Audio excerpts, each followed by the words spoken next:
So ఈ సుమారు 56 గంటలు కంటిన్యూస్ ట్రైన్ అంటే 2705 కిలోమీటర్లు ప్రయాణించే ట్రైన్ ఇది.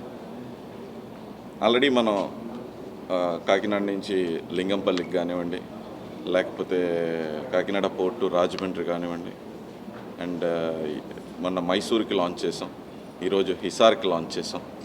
ఇలాగా కాకినాడలో ప్రజలకు అందరికీ ఉపయోగపడేలాగా ట్రావెల్ ప్యాసింజర్స్ అందరూ వినియోగించుకునేలాగా కొత్త ట్రైన్స్ అన్నీ వస్తూ ఉన్నాయి. కంటిన్యూస్ ఎఫర్ట్గా మనం రైల్వే మినిస్టర్ గారిని కోరటం జరుగుతుంది. ఆయన కూడా కూటమి ప్రభుత్వంలో నరేంద్ర మోడీ గారు, చంద్రబాబు నాయుడు గారు, అలాగే పవన్ కళ్యాణ్ గారు నేతృత్వంలో ఆంధ్రప్రదేశ్ని అభివృద్ధి చేయడంలో మన రైల్వే మినిస్టర్ అశ్విని వైష్ణవ్ గారు ఇంకా చొరవ తీసుకుని అడిగిన అన్నీ ఫుల్ఫిల్ చేస్తా, అందులోని ప్రత్యేకంగా కాకినాడకి ఇంకా బాగా చేస్తారు.